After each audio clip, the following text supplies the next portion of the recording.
here at home, taking these recent threats they've been getting, targeting the July 4th holiday much more seriously. Let's bring in former Congressman Mike Rogers. He's a CNN national security commentator and former chairman of the House Intelligence Committee.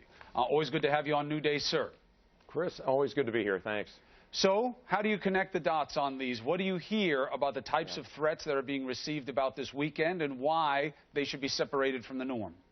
Yeah, several factors. So we know that ISIS themselves has issued a ruling that said, hey, over Ramadan, which we're right in the middle of Ramadan, particularly in the United States, we want you a call to action. We want you to take into your own hands and do a terrorist act wherever you are, either in Europe or United States, wherever it is. You layer onto that they get a lot of what's called chatter in the intelligence business, meaning they're getting lots of pieces, little bits and pieces of information about an event that will happen, might happen, could happen, trying to inspire it to happen. You take last night, the attack in Yemen shows that ISIS still has a bit of a reach outside of Syria. And I think all of those factors lead them to say, listen, something's going on. We don't know exactly where. We don't know exactly what. But they clearly have some intention here to do some type of activity. Let's be extra cautious and make sure people are paying attention. I think that's what you're seeing here for this weekend. Where are our heads supposed to be on ISIS? Because we keep getting told, you know, they're not really a threat here at home. It's kind of overblown, and maybe, you know, that should be a lens through which we look at to what we do overseas because they're not such a big risk. But then we get good information from you that, you know, every FBI field office has an active case about someone on U.S. soil helping ISIS. We keep hearing about arrests and capabilities of lone wolves who may not be so lone after all, that just because you're solo doesn't mean that you're a lone wolf. Right. What's the truth?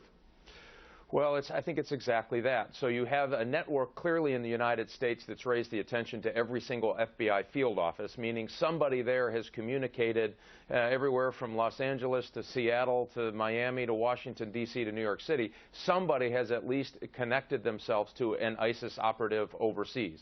That's concerning, so the FBI has to naturally follow those leads.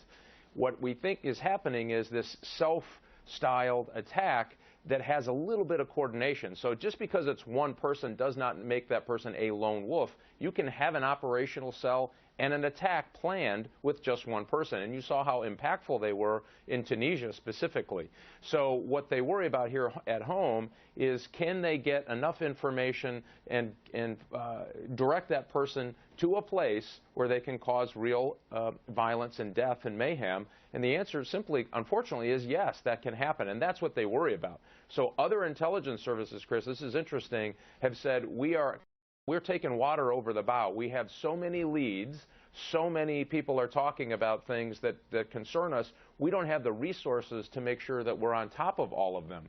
When that starts happening, and you see how many offices here in the FBI across the country have these investigations, that's when the law enforcement and intelligence community is starting to get a little bit nervous, saying, we better be careful here. We're stretched to the max, and we have lots of information that they really want to pull something off. Doesn't mean they can, doesn't mean they have an operational decision, but they want to. They're trying to inspire someone to do it. Let's be careful. You know, I keep on hearing from your brothers and sisters on the intelligence side that, you know, this is why we were pushing back when you guys were making the changes to what we can do vis-a-vis surveillance.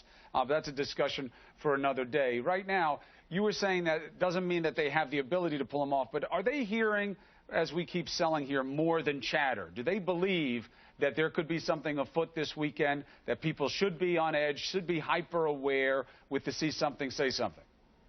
You know, I don't, if they had something very, very specific, we would all know about it. They don't have that. They don't have someone picking up the phone or sending an email or sending a written message to somebody that might be cooperating with the intelligence service. Hey, we're going to do this attack. We have an operator who's ready to go. All we have to do is give them the signal, and it's in, you know, fill in the blank place in the United States. I don't believe they have that much acuity. But what they do have, Chris, is a lot of the folks that they would watch for signs that there might be an operational activity, and they are seeing those pieces of information are active, meaning they're having these conversations. They're talking to other people. They might not be able to know what, but they know that normally means, hey, there's going to be some activity. And ISIS themselves has said, hey, there's a big plan in the works. We've watched them say that for the last few months.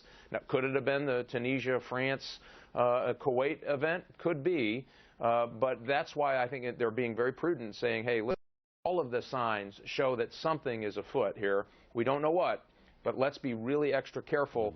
Obviously, July 4th weekend would be an ideal target for them because it's so American and Americana. I think that's why they're being extra careful.